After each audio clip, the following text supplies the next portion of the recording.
வணக்கம். சக்தி எஃப்எம்மின் பொட்காஸ்ட் இன்ஃபினிட்டியூடாக உங்களை சந்திக்கின்றோம். இன்றும் கமெண்ட்ரி பாக்ஸில் ஏராளமான விஷயங்களை பற்றி பேச போகிறோம். ராஜ், எப்படி இருக்கிறீங்க? நல்லா இருக்கேன் மயூரன், நீங்கள் எப்படி இருக்கீங்க? இருக்கிறோம், ஏதோ கொஞ்ச நாள் ஓய்வுக்கு பிறகு வந்திருக்கிறோம். எல்லாருக்குமே தெரியும் ஏன் ஓய்வுன்னு சொல்லி இலங்கையில் ஏற்பட்ட ஒரு அனர்த்த நிலைமை. சரி, நாங்கள் இந்த ஐபிஎல் ஏலம் பற்றி பார்க்க போகிறோம். மினி ஏலம். இது ஐபிஎல் மினி ஏலமா அல்லது கொல்கத்தா நைட் ரைடர்ஸ் அணியினுடைய மினி ஏலமானது எனக்கு கொஞ்சம் கேள்வியாக இருக்குது. இது ஐபிஎல் நிர்வாகம் நடத்தின கொல்கத்தா அணியினுடைய ஏலமாக தான் பார்க்கப்படுச்சு. ஏன்னா நிறைய வீரர்களை மிகப்பெரிய தொகைக்கு வாங்கியிருந்தாங்க எங்களுடைய கொல்கத்தா அணி. குறிப்பாக ஏற்கனவே வீரர்கள் தக்க வைக்கப்பட்டிருந்தார்கள். சில வீரர்களை ஒவ்வொரு அணிகளும் விடுவித்தது. அந்த விடுவித்த பின்னர் பல வீரர்கள் நாங்கள் ஐபிஎல் போட்டிலிருந்து விடைபெறுகிறோம், இனி விளையாடவில்லை என்று கூட சொன்னார்கள், ஆண்ட்ரூ ரசல் உட்பட. இப்போது புதிய பல வீரர்கள் அணிக்கு வருகின்றார்கள். இதில் கொல்கத்தா நைட் ரைடர்ஸ் அணி தான் அதிக விலை கொடுத்து சில வீரர்களை தான் வாங்கியிருக்கிறது.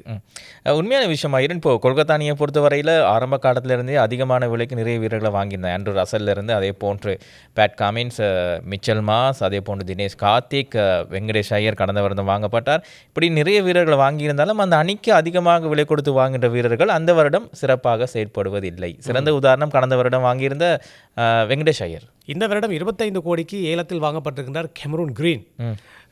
இவர் சாதிப்பாரா? என்ன சொல்கிறீங்க? கேமரன் கிரீன் பொறுத்து பார்க்கலாம். அவர் கடந்த வருடம் நான் நினைக்கிறேன் ஆர்சிபிக்கு விளையாடிருந்தார் நினைக்கிறேன். அதுக்கு முன்னால் மும்பை இந்தியன்ஸ் விளையாடியிருந்தார். மும்பை இந்தியன்ஸில் ஓரளவு சிறப்பாக விளையாடிருந்தார். ஆர்சிபிக்கு பெரிதாக பங்களிப்பு கொடுக்கல. சரி, பார்ப்போம், சிலவில் கொல்கத்தாவில் பிரகாசிக்கிறாரு தெரியாது. குறிப்பாக இந்த ஏலத்தில் வாங்கிய பிறகு ஆஷஸ் கிண்ண தொடரில் 0 அவுட் ஆகியிருக்கிறார். இது இப்போதே ஒரு விமர்சனத்தை உருவாக்கி இருக்கிறது.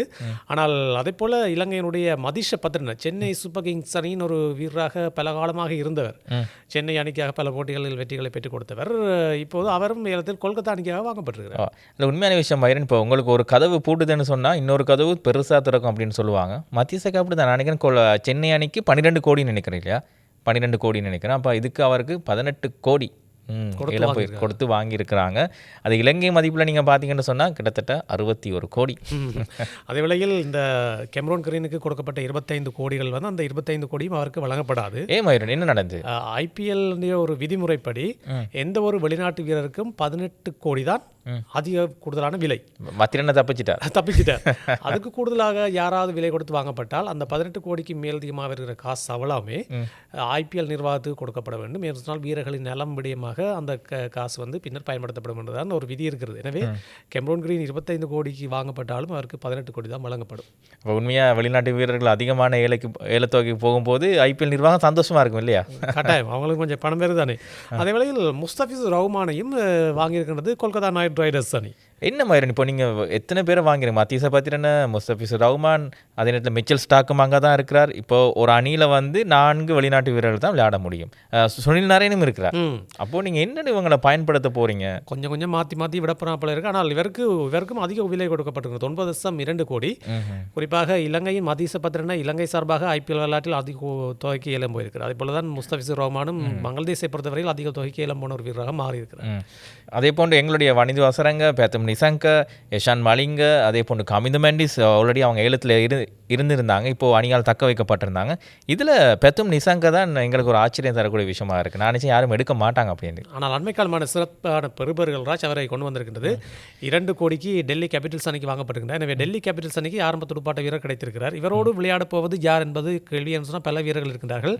இங்கிலாந்தின் பென் டக்கெட்டும் டெல்லி கேபிட்டல்ஸ் அணி தான் வாங்கப்பட்டிருக்கிறார். எனவே பென் டக்கெட்டும் பெத்தும் நிசங்கவும் விளையாடினால், பெத்தும் நிசங்க உபாதி அடையாமல் இருந்தால் பல போட்டிகளில் விளையாடக்கூடிய வாய்ப்புகள் ஏற்பட்டால் அவரால் அதிகம் சாதிக்க முடியும்னு நான் நினைக்கிறேன். மயூரன், இன்னும் ஒரு விஷயம், இப்போ ஊர் பேர் தெரியாதுன்னு நான் சொல்ல முடியாது. அறிமுகம் இல்லாத பல வீரர்கள் 14 கோடி 18 கோடி போயிருக்காங்க. சென்னை அணி அப்படியே நாங்கள் தான் வாங்கி வச்சிருக்கோம். அளவில் சென்னை அணி மிகவும் பிரபலமான வீரர்களை வாங்கவில்லை. உள்ளூர் வீரர்களுக்கு முக்கியத்துவம் கொடுத்து இளம் வீரர்களை வாங்கியிருக்கிறது. குறிப்பாக அசோக் சர்மா 14 கோடி, சரியா, 14.2 கோடி. பிரசாந்த் வீர் இவரும் 14.2 கோடி. அந்த பிரசாந்த் வீர் என்றவர் ஏலம் போகும்போது நான் பார்த்த மயூரன் 30 லட்சத்தில் ஆரம்பித்தாங்க. அப்படியே போய்கொண்டே இருந்தது. 9 கோடி 10 கோடி, பிறகு பார்த்தா 14 கோடிக்கு மேலே போய்கொண்டிருக்கார். உண்மையாகவே அவருக்கு டேலண்ட் இருக்கும் அப்படின்னு நினைக்கிறேன். யாரும் இதுவரைக்கும் பார்த்ததில்லை அவரை. குறிப்பாக இளம் வீரர்களை மையப்படுத்தி தான் இந்த ஐபிஎல் ஏலத்தில் சென்னை சூப்பர் கிங்ஸ் அணி செயல்பட்டிருக்கிறது. இவர்கள் எதிர்கால முதலீடுகளாக இருப்பார்கள் என்ற ஒரு நம்பிக்கை இருக்கிறது. மஹிந்த சிங் தோனியும் இந்த ஐபிஎல்லோடு ஓய்வு பெற்று விடுவார். அதுக்கு பிறகு ஒரு ஆலோசகராகவோ அல்லது பயிற்சியாளராக வரக்கூடிய வாய்ப்பு இருக்குது. எனவே அவரது பங்கு இந்த புதுமுக வீரர்களுக்கு வாங்குகின்ற ஏலத்தில் நிச்சயமாக இடம்பெற்றிருக்காங்க. அவரோட பேசி தான் வாங்கியிருப்பாங்க. எனவே இளம் வீரர்களுக்கு ஒரு வாய்ப்பு கொடுத்திருக்கிறது சென்னை சூப்பர் கிங்ஸ் அணி. உண்மையாகவே இப்போது நிறைய பேர் சொல்கிறது சென்னை சூப்பர் கிங்ஸ் சொன்னாலே வயது போனாக்கள் இருக்கிற ஒரு அணி அப்படின்ட்டு. ஆனால் இந்த முறை அப்படி இல்லை. எல்லாம் கிட்டத்தட்ட 26 வயதுக்கு குறைவான ஆக்களை தான் வாங்கியிருக்கிறாங்க. எதிர்கால முதலீடு எப்படி இருக்குன்னு சொல்லி பார்ப்போம். இன்னும் ஒரு விஷயம், ஆப்கானிஸ்தானுக்கு என்ன நடந்தது? ஆப்கானிஸ்தான் வீரர்கள் பலர் வாங்கப்படவே இல்லை. என்ன நடந்தது மாதிரி? என்ன செய்வது, அவர்களது அண்மைக்கால பெறுபர்கள் சிறப்பாக இல்லை. ஆனால் தக்க வைக்கப்பட்டிருக்கிற வீரர்கள் பலர் இருக்கிறார்கள். அதே வேளையில் ஜோஸ் இங்கிலீஷ் சன்ரைசர்ஸ் அணிக்காக 8 கோடிக்கு வாங்கப்பட்டிருக்கிறார். ஏன் இவருக்கு எவ்வளோ விலை கொடுத்தாலும் தெரியல. அங்கே ஏற்கனவே பல சன்ரைசர்ஸ் அணியில் ஆஸ்திரேலிய வீரர்கள் நிறைய பேர் இருக்கிறார்கள். பஞ்சாப் கிங்ஸ் அணியிலும் ஆஸ்திரேலிய வீரர்கள் அதிகம் இருக்கின்றார்கள். எனவே இவரையும் வாங்கியிருக்கின்றார்கள். ஒரு மேலதிகமான விக்கெட் காப்பாளராக தான் அணியில் இடம் பிடிக்க போகிறார். இரண்டு அணிகளும் பஞ்சாப்ல வந்து ரிக்கம்போண்டிங் கோச்சாக இருக்கிறார். அதே போன்று பெட் காமின்ஸ் சன்ரைசர்ஸ் ஹைதராபாத் அணிக்காக தலைவராக இருக்கின்றனர். எனவே ஆஸ்திரேலிய வீரர்கள் அந்த அணிக்கு உள்வாங்கப்படுவது என்பது அது ஒரு ஏற்றுக்கொள்ளக்கூடிய ஒரு விஷயம் தான். இப்போ நாங்கள் ஒவ்வொரு அணிகளாக பார்ப்போம். சென்னை சூப்பர் கிங்ஸ் அணியை பொறுத்தவரையில் ருத்ராஜ் கேக்வாட், அதே போல் பிரேவிஸ், ஆயுஸ் மாத்ரே, சஃப்ராஸ் கான், மெட்ஷோட் இவர்கள் தான் துடுப்பாட்ட வீரர்கள் என்று பார்க்கின்ற போது பலம் பொருந்தியவர்களாக இருக்கின்றார்கள். விக்கெட் காப்பாளர் என்று பார்த்தால் சஞ்சு சாம்சன், மகேந்திர சிங் தோனி, கார்த்திக் சர்மா மற்றும் பட்டேல் இவர்கள் இருக்கின்றார்கள். இவர்களில் யாருக்கு விக்கெட் காப்பு பணி கிடைக்கும்? சஞ்சு சாம்சனுக்கு கிடைக்கும்னு நான் எதிர்பார்க்கிறேன். நானே ஒரு அனுபவம் வாய்ந்த ஒரு வீரர் இருக்கணும். பின்னால் வந்து ஃபீல்டிங்கெல்லாம் செட் பண்ணணும், பவுலர்ஸை காம்படுத்தணும். மேபி அவருக்கு கிடைக்க சான்சஸ் அதிகமாக இருக்குது. தோனி அதிக போட்டியில் விளையாடுவார் என்பது எனக்கு கொஞ்சம் கேள்விதான். இம்பேக்ட் பிளேயர் ரோஹித் சர்மா இவரை மாற்றிட்டீங்க. இது நாங்கள் அந்த அணியில் சகோதர வீரர்கள் என்று பார்த்தால் சிவம் டூபே, ஆகில் ஹுசைன் இவர் தான் அதிக விலை கொடுத்து இம்முறை ஏலத்தில் வாங்கப்பட்டார் சென்னை அணிக்காக. இவரைத்தான் வாங்கியிருக்கிறார்கள். என்ன செய்ய போகிறார்கள் என்று இப்போ எனக்கு என்ன தெரியல. சில வேளை இளம் வீரர்கள் சிறப்பாக விளையாடலாம். ஆயுஷ் மாத்திரையெல்லாம் இப்போ அண்டர் 19 வேர்ல்டு கப் இந்த போட்டிக்கு ஆசியா கப்பை பொறுத்தவரையில் பெரிதாக ஓட்டங்கள் குவிக்கவில்லை. பாப்போம் என்ன செய்ய போகிறாங்க அப்படின்னு சொல்லி. அதுபோல் மேட் ஹென்ரி நியூசிலாந்தை சேர்ந்த விவேகபந்து இவரையும் வாங்கியிருக்கிறார்கள். இனி ஆர்சிபி அணியை எடுத்துக்கொண்டு வந்தால் விராட் கோலி, ரஜத் படிதா, டிம் டேவிட் படிக்கல் என்று நிறைந்த ஒரு துடுப்பாட்ட வரிசை இருக்குது. அதே வேளை Phil Salt, Jitesh Sharma, Jordan Cox ஆகியோர் விக்கெட் காப்பாளர்களாக செயற்படக்கூடிய வாய்ப்புகள் இருக்குது. அதே போன்று மும்பை இந்தியன்ஸ் எடுத்துக்கொண்டால் அந்த அணியை பேரை பார்க்கும்போதே பயமாக இருக்குது. எல்லாம் பெரிய பெரிய நேம் தான் அங்கே இருக்குது, பேர் தான் அங்கே இருக்குது. பாண்டியா, ஜஸ்பிரித் பும்ரா, மார்க்கண்டே, அதே போன்று ராவத், ரான் ரிக்கில்டன், இப்படி ரதஃபோர்ட், இப்படி சொல்லிக்கொண்டே போகலாம். ட்ரெண்ட் போல்ட் இருக்கின்றார், வில் ஜாக்ஸ் இருக்கின்றார், ராகுல் சர்மா, இப்படி பெரிய பெரிய பெயர்கள் அங்கே இருக்குது. பலம் பொருந்திய அணியாக மும்பை இந்தியன்ஸ் இருக்குமா? 2 தென்னாப்பிரிக்க விக்கெட் காப்பாளர்கள் இருக்கின்றார்கள். Rickelton, Quinton de Kock. குயின்டன் டீகோக்கு 1 கோடி தான் கொடுத்து எடுத்திருக்காங்க. ஆனால் எனக்கண்டா ரிக்கல்டனை விக்கெட் காப்பாளராக வைத்திருப்பாங்க. குயின்டன் டீகோக் ஒரு களத்தடுப்பாளராக செயல்படுவார். குயின்டன் டீகோக்ட ஒரு ஃபோட்டோ காப்பி தான் ரிக்கல்டன் சொல்லி கொண்டிருந்தா இல்லையா?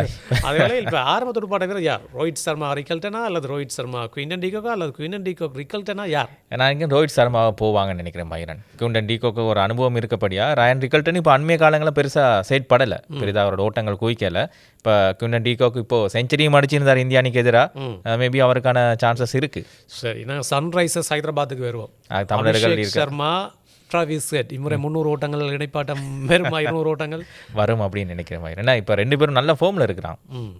அதே நேரத்தில் சன்ரைசர்ஸ் ஹைதராபாத் அணியை பொறுத்தவரையில் இளம் வீரர்களுக்கு பெருசாக அவங்க வாய்ப்பு கொடுக்கல. பெரிய பெரிய ஆக்களை தான் எடுத்து வச்சிருக்கிறாங்க. ஆஸ்திரேலியா அணியினோட ஆதிக்கம் அதுக்குள்ள கணக்கு இருக்கும். நிச்சயமாக இருக்குது. அதே போல் தென்னாப்பிரிக்காவின் ஹென்ரிஸ் கிளாசன் இருக்கிறார். அதே போல் இஷான் கிஷன் இருக்கின்றார். 20 விக்கெட் காப்பாளர்கள். அதிரடி இருக்கின்றது. பெட் கமின்ஸ் இருக்கின்றார். அதே போல் கமிண்டு மெண்டிஸ் இருக்கின்றார். எப்படி நாங்கள் சொல்லிக்கொண்டே போகலாம் முக்கியமான வீரர்கள் என்று பார்க்கின்றோம். ஹைதராபாத்தில் எப்படியும் பெட் கமின்ஸை மாற்ற முடியாது. 4 வெளிநாட்டு வீரர்கள் தான் விளையாடலாம். இப்போ அவருடைய நேம் வந்து எடுக்க முடியாது. ஆண்ட்ரி கிளாசனும் மாற்ற முடியாது. அப்போ 2 வீரர்கள் தான் அங்கே இருக்கிறாங்க. அப்போ இந்த 2 வெளிநாட்டு வீரர்கள் தான் யாராவது ஒரு ஆளுக்கு வாய்ப்பு கிடைச்சு கொண்டே இருக்கும். யஷான் மலிங்க, கமிந்து மெண்டிஸ் எல்லாம் மாறி மாறி சிலவில் வரக்கூடிய வாய்ப்புகளும் இருக்குது. இதனால் குஜராத் டைட்டன்ஸை பார்க்கலாம். சுப்மன் கில், சாய் சுதர்சன், அதே போன்று Glenn Phillips, Shahrukh Khan, Jos Buttler, அதே போல் வாஷிங்டன் சுந்தர், ரபாடா, லூக்வுட், முகமது சிராஜ், பிரதீஷ் கிருஷ்ணா, இஷாந்த் சர்மாவும் இருக்கிறாரு. இஷாந்த் சர்மா, அசோக் சர்மா, இப்படி நிறைய பேர் இருக்கிறாங்க. இதுவும் ஒரு பலம் பொருந்திய அணியா என்னை பொறுத்தவரையில் இருக்கு. இந்த முறை குஜராத்தில் ஆஷிஷ் நேரா அவர்கள் பெரிதாக ஏலத்தில் பங்கு பட்டலைன்னா பெருசாக அமைதியாக அப்படி சைலண்டாக இருந்துட்டு போயிட்டார். வளமை ஏலமனு வந்து சொன்னாலும் அவர் தான் நிறைய வீரர்களை குறிக்காட்டி எடுத்துக்கொண்டு இருப்பது வழக்கம். இந்த முறை குஜராத் டைட்டன்ஸ் அணி வெற்றி வாகை சூடுமான்னு பார்த்தால் நிச்சயமாக அது ஒரு கட்டாயத்தில் இருக்கிறாங்க. ஏன்னா ஹார்திக் பாண்டியா போனதுக்கு பிறகு அவங்க சிறப்பாக விளையாடலை. இன்னும் தசுன் சானகாவை இம்முறை எடுக்கல. போன முறை எடுத்திருந்தாங்க இடைப்பட்ட போட்டிகளுக்கு. இம்முறை எடுக்கல. இனி கொல்கத்தா நைட் ரைடர்ஸ் அணியை பார்க்கலாம். ஒரு பலம் பொருந்திய அணி என்று நான் சொல்கிறேன். இம்முறை அண்ட்ரூ ரசல் போனாலும் அவருக்கு மாற்றீடாக இருக்கிறார்கள் ஏராளமான வீரர்கள். துடுப்பாட்டத்தை பொறுத்தவரையில் இந்திய அணியின் துடுப்பாட்ட வயசு தான் இருக்குது. அஜின் ரஹானே, மனிஷ் பாண்டி, ராகுல் திரிபாட்டி, ரிங்கு சிங், ரோமன் பவல் மேற்கு இந்திய வீரர் பின்வரிசையில் வந்து அதிரடியாக விளையாடக்கூடியவர். ஆண்ட்ரே ரசல் போன பிறகு அவருக்கு நிச்சயமாக வாய்ப்பு இருக்குது. நிச்சயமாக. அதேபோல் ஃபின் அலன், டிம் சைஃபர்ட் 2 பேருமே நியூசிலாந்து வீரர்கள். 2 பேருமே விக்கெட் காப்பாளர்கள். யாராவது ஒருவருக்கு வாய்ப்பு இருக்காது உறுதி. அதே போன்று ஏனிவர்கள் என்று பார்த்தால் ஹர்ஷித் ராணா இருக்கிறார். அவங்களோட ஃபேவரிட் கௌதம் காமீருக்கு பிடிச்ச வீரர் இல்லையா? மதீஷ பத்ரன, அதே போன்று எங்களுடைய ஆகாஷ் தீப் இருக்கார். ஆகாஷ் தீப் முதலாவது சுற்றில் ஏலம் போவே இல்லை, அன்சோல்டாக இருந்தார். பிறகு ஏலத்துக்கு வாங்கியிருந்தாங்க. எனவே பந்து வீச்சை பொறுத்தவரை மத்திய பார்த்தீங்கன்னா கண்டிப்பாக இருப்பார், சுனில் நரேன் கண்டிப்பாக இருப்பார். பந்து வீச்சு பலம் பொருந்தது. ஹர்ஷித் ராணாவும் சிறப்பாக விளையாண்டு கொண்டு இருக்கிறார். மிச்சல் ஸ்டாக்கும் இருக்கார். அதே மருந்து. அப்போ 3 வெளிநாட்டு பந்து வீச்சாளர்னா பலம் பொருந்த அணியாக தான் இருக்கும். அப்போ யார் இன்னும் ஒரு ஆளுக்கு வாய்ப்பு? ரோமன் பவுலுக்கு வாய்ப்பு கிடைக்கலாம் இல்லையா? நிச்சயமாக கிடைக்குமா இருக்கு. அப்போது கொல்கத்தா அணி பந்து வீச்சில் பலம் பொருந்த அணியாக தான் இருக்குது. ஏன்னா ராஜஸ்தான் ராயல்ஸுக்கு போகலாம். அந்த அணியை பார்த்தாலே பரிதாபமாக இருக்குது. என்ன சொன்னால் நல்ல வீரர்கள் எல்லாரையும் விடுவித்து விட்டார்கள். ராணிந்த அசரங்காக விடுவித்து விட்டார்கள். மகேஷ் தீக்ஷன் இருந்தார், அவரை விடுவித்து விட்டார்கள். ஆனால் இம்முறை ஏலத்தில் வாங்கவே இல்லை யாரும். மகேஷ் தீக்ஷன் யாரும் வாங்கல. அதான் இந்த ஏலம் வந்து நாங்கள் டேலண்ட்டை நிரூபித்து கொண்டே இருக்கணுமா, ஒரு இடத்துல விழுந்து அவ்வளோதான், திருப்பி எடுக்க மாட்டாங்க. குறிப்பாக சிம்ரன் ஹெட்மேயர் இருக்கிறார், யசஸ்வி ஜெய்ஸ்வால், அதே போன்று வைபவ் சூரியவன்ஷி ஆசிய கிண்ண போட்டிகள் அண்டர்-19 போட்டிகளில் பிரிச்சு மேய்ஞ்சிருந்தார், விளையாடி கொண்டிருக்கிறார். அதே போல் பிஷ்னோய் இருக்கிறார். பிஷ்னோய் அவர்கள் வாங்கியிருந்தார்கள் இம்முறை ஏலத்தில். குல்தீப் சென், அதே போன்று துஷார் தேஷ்பாண்டே அந்த அணித்தான் இருக்கிறார். சாம் கரன், ரவீந்திர ஜடேஜா வந்திருக்கிறார் ராஜஸ்தானுக்கு. எனவே யார் தலைவர் இப்போ? ரியான் பராக்கா, ரவீந்திர ஜடேஜா? எனக்கு தெரிஞ்சது ரியான் பராக்கு கொடுப்பாங்க மயூரன். ஏன்னு சொன்னால் ரவீந்திர ஜடேஜா சென்னை அணிக்காக தலைமையேற்று நினைக்கிறேன் ஒரு 5-6 போட்டு தான் தலைமை கேப்டன்ஷிப் பண்ணியிருப்பார். பிறகு அவருடைய அந்த நடத்திய செயல்னு சொல்ல முடியாது, அவருடைய ஆளுமை திறமை குறைவாக இருந்தபடியாக மீண்டும் தோனி தலைவர் பதவி எடுத்தார். அந்த ஒரு சீசனுக்குள்ளே இவருடைய தலைமை பதவி மாற்றப்பட்டது. அதால் வந்து இவருக்கு கேப்டன்ஷிப் பொறுப்பு கொடுக்க மாட்டாங்க அப்படின்னு நினைக்கிறேன். ரியான் பராக்கு போகலாம். அதை தாண்டி வேறு யாரும் அங்கே யசஸ்வி ஜெய்ஸ்வால் சான்சஸ் இருக்குது. கொடுத்தால் அவரது துடுப்பாட்டம் மோசமாயிடும், அது பிரச்சனை. அதனால நினைக்கிறேன் பெரும்பாலும் ரவீந்திர ஜடேஜாவுக்கு தான் கொடுப்பார்கள் என்று. ஏன்னா இதற்கு முதல் ஏதாவது பேச்சுவார்த்தை நடந்திருக்கலாம். சூரியவம்சி கொடுத்துருவாங்களோ? மற்ற வயசு கொஞ்சம் பிரச்சனையாக இருக்குது. இனி நாங்கள் பஞ்சாப் அணியை பார்க்கலாம். ஸ்ரேயாஸ் ஐயர் சொல்லவே தேவையில்லை. கடந்த ஐபிஎல் போட்டிகளில் சிறப்பாக அணியை வழிநடத்தியிருந்தார். இம்முறையும் சிறப்பாக வழிநடத்துவார். அவருக்கு இருக்கின்ற சக வீரர்கள் என்று பார்த்தால் ஒமர்சாய், ஆப்கானிஸ்தான் வீரர். அதே போல் கூப்பர் கொன்லே, இவர் ஆஸ்திரேலியாவை சேர்ந்த வீரர். மைக்கேல் ஓவன் இருக்கின்றார். அதே போன்று யுஸ்வேந்திர சஹல் இருக்கார். போன முறையும் சிறப்பாக கலக்கி இருந்தார். அதே போன்று பஞ்சாப் அணியை பொறுத்தவரையில் சிறப்பாக விளையாடுகின்ற ஒரு அணி தான். ஆனால் போன முறை வந்து இறுதிப் போட்டியில் தோற்றாங்களே மயூர். அதேபோல் டெல்லி கேபிட்டல்ஸை பொறுத்தவரையில் பிருத்திவிஷா, கருண் நாயர், நிதிஷ் ராணா, பெத்தம் நிசங்க, டேவிட் மில்லர் எல்லாம் இருக்கின்றார்கள் டெல்லி கேபிட்டல்ஸை பொறுத்தவரையில். இதில் உண்மையாக நாங்கள் சொல்லணும், பெத்தம் நிசங்க வாய்ப்பு கிடைக்கணும், அதான் எங்களுடைய ஆசையாக இருக்குது. டெல்லி கேபிட்டல்ஸை பொறுத்தவரையில் டேவிட் மில்லருக்கு வாய்ப்பு கிடைக்குமான்னு பார்த்தால் குறைவாக தான் இருக்கும் அப்படின்னு நினைக்கிறேன் மயூரன். டெல்லி கேபிட்டல்ஸ் தான் மிச்சல் ஸ்டாக் இருக்கிற. நாங்கள் மாறி சொல்லிட்டோம், மன்னிச்சு கொள்வோம். டெல்லி கேபிட்டல்ஸ் தான் மிச்சல் ஸ்டாக் இருக்கிறார். குல்தீப் யாதவ் இங்கே தான் இருக்கிறார். அக்ஷர் பட்டேல் இங்கே தான். KL ராகுல், அதே போல் ஸ்டப்ஸ் இருக்கிறார், தென்னாப்பிரிக்கா வீரர். எல்லோரும் இருப்பதால் மிகப்பெரிய ஒரு பலம் பொருந்திய அணியாக டெல்லி கேபிட்டல்ஸ் காணப்படுகிறது. சரி, உண்மையான விஷயம். இப்படி ஒவ்வொரு அணிகளுடைய தரவுகளையும் நாங்கள் தந்து கொண்டிருக்கோம். நிறைய பேருக்கு தெரிஞ்சிருக்கோம், ஃபேஸ்புக்கில் அங்கங்கே சோஷியல் மீடியாவில் பார்த்துருப்பீங்க. ஆனால் நிறைய பேர் யோசிக்கிற ஒரு விஷயம், எந்த அணி இந்த முறை கிண்ணத்தை கைப்பற்றும் அப்படின்னா ப்ரெடிக்ட் பண்ணவே முடியாது. லக்னோவை பார்க்கலாம். இறுதியாக நாங்கள் லக்னோ அணியை பொறுத்தவரையில் பெரிதாக சொல்லிக்கொள்ளக்கூடிய வீரர்கள் என்று பார்த்தால் Rishabh Pant, Nicholas Pooran, Josh Inglis, அதே போல் வானிந்து ஹசரங்க, மிச்சல் மாஷ், அவ்வளோதானே, ஆவேஷ் கான், வெளிநாட்டு எய்டன் மார்க்ரம் அங்கே இருக்கார் இல்லையா? எய்டன் மார்க்ரம் ஒருமுறை இந்த ஆரம்ப துடுப்பாட்ட வீரரை பொறுத்தவரை மிச்சல் மாஸ், எய்டன் மார்க்ரம் வருவதற்கான வாய்ப்பு இருக்குது. கடந்த சீசனும் சிறப்பாக செயல்பட்டுருந்தாங்க இருவரும். ஆனால் லக்னோ அணியை பொறுத்தவரையில் அந்த உரிமையாளர் பிரச்சனையானு தெரியல. அந்த அணி ராசி இல்லாத அணியாக போய் கொண்டிருக்கு. சரி, இப்போ நாங்கள் இந்த ஐபிஎல் ஏலத்தில் இதுவரை காலமும் அதிக விலை கொடுத்து வாங்கப்பட்ட வீரர்கள் என்று பார்க்கின்ற போது ரிஷாட் பந்த் தான் அதிக விலை கொடுத்து வாங்கப்பட்ட 27 கோடி. அதுக்கு பிறகு ஸ்ரேயாஸ் ஐயர் 26 கோடி, இப்போ கேமரோன் கிரீன் 25 கோடி, மிச்சல் ஸ்டாக் 24 கோடி. எனவே மிச்சல் ஸ்டாக்கின் சாதனையை கேமரோன் கிரீன் முறியடித்திருக்கிறார். எனவே இம்முறை ஐபிஎல்ல என்ன நடக்கும்? அடுத்த வருடம் ஆரம்பமாக இருக்கிற ஐபிஎல்ல ஒரே ஒரு விஷயம் நடக்கும். தோனி இந்த வருடத்தோட ஓய்வு பெறுவார். சரி, ரோஹித் சர்மா ஷுவர் இல்லை, இன்னும் 2 வருஷங்கள் விளையாடலாம். எனக்கு இந்த வருஷத்தோட அவரும் ரோஹித் சர்மா ஓய்வு பெற்றுவார். ஏன் இம்பாக்ட் வீரராக வந்து வந்து போகிற பார்க்க விடைபெறுவோம்னா அவர் விடைபெறலாம். சில வேளை மும்பை இந்தியன்ஸ் அணியுடைய தலைமையில் மாற்றம் ஏற்படலாம். சூரியகுமார் யாதவுக்கு கிடைக்கக்கூடிய வாய்ப்பு இருக்குது. இது அந்த அணியினுடைய 6 இடம். சென்னை அணியை பொறுத்தவரையில் தலைமை பதவி யாருக்கு? சஞ்சு சாம்சனுக்கு தான். இன்னமும் கன்ஃபார்ம் பண்ணல மயூரன். பண்ணல, ஆனால் பெரும்பாலும் அவருக்கு தான். என்னடா விக்கெட் காப்பாளராக செயற்படுங்க. அது இப்போ ராஜஸ்தான் அணியின் எக்ஸ்பீரியன்ஸ் இருக்குது, எல்லாத்தையும் வச்சு. ருத்ராஜ் அந்த பெருசாக ஒரு இந்த ஸ்ட்ராங்காக ஆக்களை ஹேண்டில் பண்ணக்கூடிய ஒரு டேலண்ட் அவர்கிட்ட இல்லை. நம்ம கொஞ்சம் வெறி காணாது அந்த சரி. ஏன்னா தோனி காமாக இருப்பார், ஆனால் பார்வையில் நிறைய விஷயத்தை அவர் கதைப்பார். ருத்ராஜ் வந்து பெரிதாக அந்தளவுக்கு ஒரு ஆக்டிவ் இல்லாத பிளேயர் என்றபடியாக தலைமை பதவி போகலாம் சாம்சனுக்கு. அதே போல் கொல்கத்தா, டெல்லி கேபிட்டல்ஸ் இந்த அணிகளும் எதிர்பார்க்கப்படுகின்ற அணிகள். எனவே ஐபிஎல் போட்டிகளை எதுவும் சொல்லிவிட முடியாது. T20 போட்டிகள் விறுவிறுப்பாக மாறும். கடைசி ஓவரில் எதுவும் தீர்மானிக்கப்படலாம், கடைசி பந்திலும் எதுவும் தீர்மானிக்கப்படலாம்.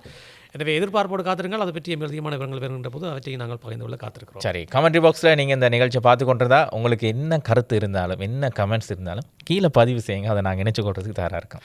எனவே மீண்டும் அடுத்த வாரமும் சக்தியின் கமெண்ட்ரி பாக்ஸ் மூலமாக பாட்காஸ்ட் இன்ஃபினிட்டியில் சந்திப்போம். விடைபெற்றுக் கொள்ளும் நாங்கள் என்று உங்கள் அன்பின் CK மயூரன், என்ன உங்கள் அன்பின் SMR ராஜ்குமார். நன்றி, வணக்கம்.